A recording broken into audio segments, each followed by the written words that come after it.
Merci de nous être fidèles. Troisième et dernière partie de l'Africa Newsroom, toujours accompagné de notre invité, M. Serigne Damdien, et de notre éditorialiste Daouda Tall. L'actualité économique à présent, la mise en œuvre des plans d'émergence en Afrique. Tel est le thème de la deuxième conférence internationale sur l'émergence de l'Afrique qui s'est ouverte ce mardi 28 mars 2017 à Abidjan, en Côte d'Ivoire. Plusieurs chefs d'État ont fait le déplacement. Les détails avec Ibrahima Dioumaba. La deuxième conférence internationale sur l'émergence de l'Afrique s'est ouverte mardi 28 mars 2017 à Abidjan, en Côte d'Ivoire. Cette année, ce forum d'échange sur le développement de l'Afrique est placé sous le thème de la mise en œuvre des plans d'émergence en Afrique, alors que la Côte d'Ivoire prévoit une croissance de 8,9% de son économie en 2017. Donc la volonté politique est un élément essentiel en matière de poursuite de l'émergence, et faire en sorte qu'il y ait une meilleure coordination et que les pesanteurs et les autres éléments qui sont cause de retard et de blocage n'empêchent pas l'exécution du plan d'émergence. Plusieurs délégations de chefs d'État africains prennent part à cette conférence. Il s'agit entre autres des présidents de la Guinée, du Libéria et du Sénégal. Pour le président Macky Sall, les infrastructures sont incontournables pour atteindre les objectifs de développement en Afrique. Si la conférence d'Abidjan, Monsieur le Président, doit faire une recommandation, c'est de continuer à porter le plaidoyer pour le développement du chemin de fer en Afrique. On ne peut pas se développer sans chemin de fer. On ne peut pas réussir le commerce intra-africain sans voie de communication. La route, certes, elle a une portée limitée, mais le vrai transport de marchandises entre nos pays passera nécessairement par la voie ferroviaire. La conférence d'Abidjan intervient dans un contexte marqué par une dynamique des économies africaines soutenue par plusieurs projets d'investissement et d'infrastructures. Pour l'année 2017, la croissance du PIB de l'UEMOA est estimée à 7%. Monsieur Dien, quelles sont selon vous les clés de l'émergence de l'Afrique? Alors, si vous voulez déjà, sur le mot émergence, je pense qu'il y a eu beaucoup d'arnaques ces temps-ci en Afrique. Je ne sais pas qui est le conseil en communication des chefs d'État africains, où partout il y a Sénégal émergent, Abidjan émergent, etc. Je pense qu'il faut qu'on soit réaliste. Réaliste, c'est de voir quelles sont nos potentialités à l'heure actuelle et de partir de là. Et justement de développer quelque chose. Mais la première clé, c'est les hommes, ce sont les hommes. Les hommes qui détiennent justement, en tout cas qui définissent la politique économique de notre pays ou qui sont chargés de l'exécuter. Parce que peut-être il y a des cabinets qui sont autour des présidents ou bien en tout cas des gouvernements, mais qui sont chargés de l'appliquer. Le président de la République, le gouvernement et toutes les institutions qui encadrent cela. Pourquoi je le dis? C'est qu'il y a une déperdition de fonds dans des futilités, entre guillemets, excusez-moi, qui pourraient servir, bien entendu, à construire des politiques économiques, à financer des écoles. Pour recevoir un président Hollande, on dépense 200 millions, alors qu'on n'est même pas capable de débourser 50 millions de francs CFA pour une école, ou pour, etc. Donc, il y a une déperdition des fonds dans des choses qui ne servent à rien. Donc, les hommes, premièrement, et travailler. Beaucoup travaillent, on ne travaille pas beaucoup en Afrique. C'est ça la vérité. On me dira que peut-être il n'y a pas de travail, mais il faut qu'on arrête de penser que tout vient de l'État. Il faut que les gens initient. Ce que disait Abdoulaye Wade, et je termine par là, je ne veux pas une jeunesse qui est sous assistance. Je veux une jeunesse qui est active, qui initie ces projets, en tout cas qui a un sens de l'initiative. Je pense qu'il nous faut ça. Alors, au-delà de ce qui a été dit, Daouda, il faut également innover et surtout développer les infrastructures. Oui, il faut innover et développer les infrastructures, tout à fait. Mais moi, je reviendrai sur le concept de l'émergence, justement. Je pense que... Je vais peut-être vous surprendre, mais moi j'ai l'impression que l'Afrique n'a pas la tête dans l'eau. Il y a des énergies qui bougent. Au niveau humain, il y a une certaine forme d'émergence. Je pense que l'émergence veut, en quelque sorte, que l'on rattrape les pays occidentaux, les pays développés, en termes de standards, en termes d'ouverture des marchés, en termes d'investissement, d'attractivité des investissements directs étrangers, les IDE, etc. Mais je pense qu'aujourd'hui, on a Bon, pour citer cela, le Sénégal à horizon 2035 qui va émerger à cet horizon. Le Cameroun également, le 2035, Cameroun 2035, le Tchad 2030. Le Gabon 2025, la Côte d'Ivoire 2020, voilà, etc., ainsi de suite. Mais j'ai envie de dire, quand on sera en 2020 pour la Côte d'Ivoire, quand on sera en 2035 pour le Sénégal, qu'est-ce qui va se passer? Pour moi, ce qui est important réellement, il ne faut pas se tromper là-dessus, c'est le développement. C'est le développement, et le développement de l'Afrique doit se faire non pas simplement en visant des investissements massifs dans les infrastructures, en attirant des investissements directs étrangers de gens qui viennent investir parce que votre pays est attractif, mais qui rapatrient les fonds ensuite. Parce qu'il y a ça dans la dimension de l'émergence. Moi, je préfère un pays qui vise le développement plutôt qu'un pays qui vise l'émergence. Il y a une nuance entre les deux. Pour vous, les dirigeants actuels se trompent d'objectif? Pour moi, c'est bien ce qu'ils font, mais en même temps, ça peut être mieux. Ça peut être mieux, c'est-à-dire que tous les critères d'émergence, là, c'est des objectifs qui sont bien. Je ne vais pas vous dire que développer les infrastructures, c'est pas bien, booster les exportations, c'est pas bien, mais ça dépend de qui le fait. Est-ce que c'est l'État, le capital national qui s'organise pour réellement produire, transformer l'économie, diversifier l'économie, pouvoir exporter, capter les marchés publics qui sont dans le pays même, réaliser les routes, les infrastructures technologiques, routières, etc. Je pense que c'est ça qui crée une croissance inclusive. C'est l'inclusion même dans la chaîne de valeur économique qui crée la croissance des nationaux, des populations qui sont les plus défavorisées. Par exemple, tous les pays qui visent l'émergence vont annoncer des créations massives d'emplois. Bon, des milliers, voire centaines de milliers de créations d'emplois. Mais ces emplois-là, figurez-vous, quand vous faites une autoroute, vous allez faire travailler quelqu'un pendant 3 ans peut-être, mais après, il est à la rue, il redevient chômeur. Quand vous faites un pont, etc., je pense que le plus important, c'est véritablement viser le développement, l'amélioration des conditions de vie des populations, investir dans l'éducation, dans la santé, investir dans tout ce qui peut, dans la sécurité alimentaire, etc.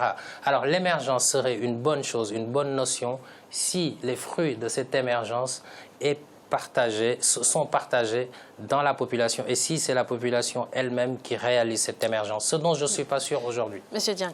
Oui, c'est par rapport aux infrastructures, j'ai une partie où nous ne sommes pas tout à fait d'accord. Je pense que les infrastructures, aujourd'hui, l'Afrique en a besoin. Mais je dis ça, c'est bien, mais c'est bien que nos entreprises le fassent. Oui, c'est ça que je dis. Même les entreprises étrangères peuvent le faire.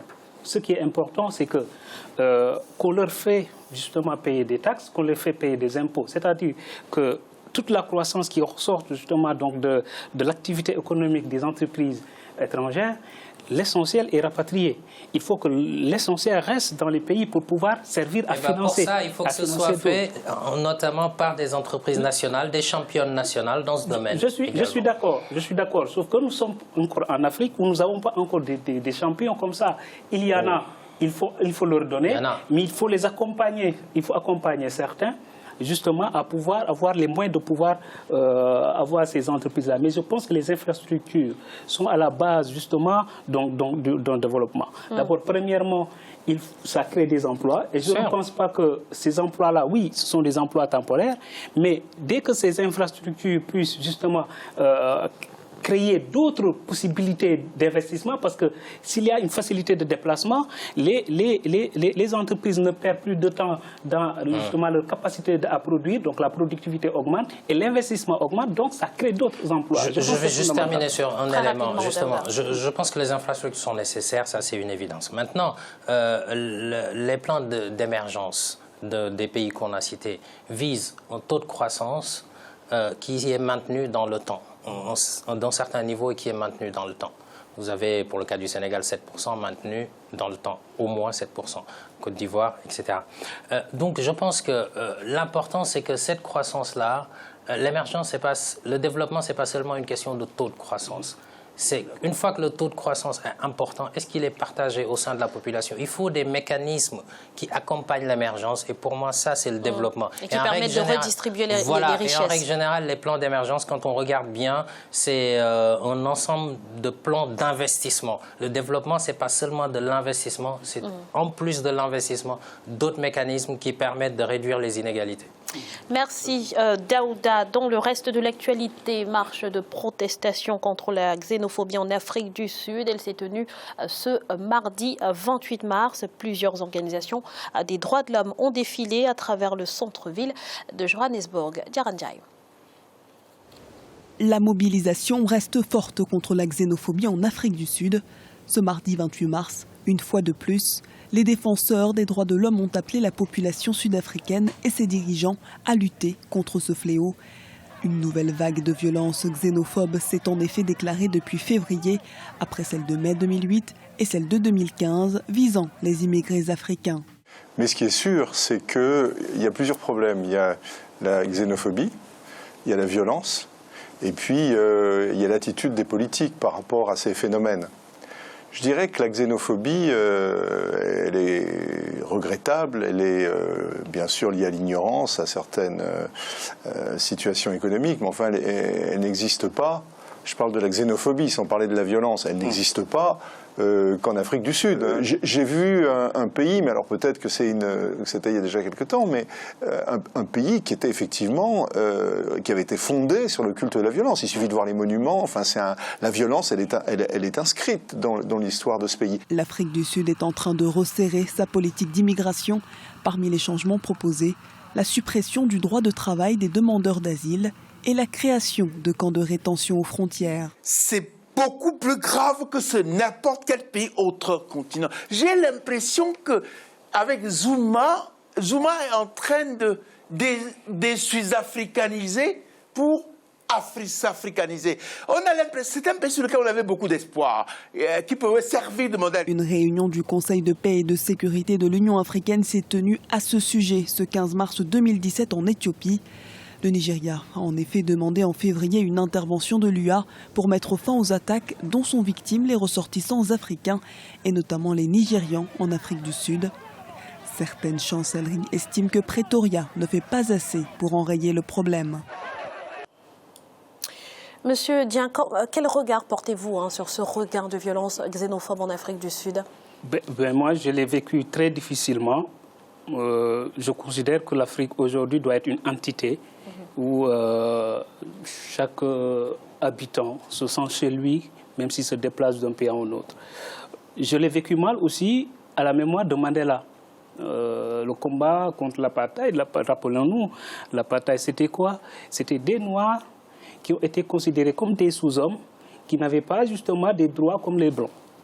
Et ce sont ces mêmes Noirs que les Africains ont aidé bien entendu à combattre pour retrouver leur plein droit, qui se retournent contre les Noirs. Je pense que c'est de la folie. Il faut que les gens retrouvent la sérénité et réfléchissent en termes justement de collectif, de collaboration entre Africains. Un Africain à Dakar cherchera forcément son pain à Abidjan. Un Abidjanais cherchera forcément son pain à Johannesburg. Ça, c'est la réalité. Alors, Daouda, qu'est-ce qui justifie de tels écarts? De tels écarts au niveau des violences, vous voulez Bien dire. sûr. Je pense que c'est de la manipulation. Regardez. On a l'impression qu'il y a un véritable malaise social, peut-être alimenté par le taux de chômage élevé. Oui, non? bien sûr. Il y a le taux de chômage élevé, il y a des inégalités qui sont importantes et qui évoluent de manière croissante en Afrique du Sud entre les riches et les plus pauvres.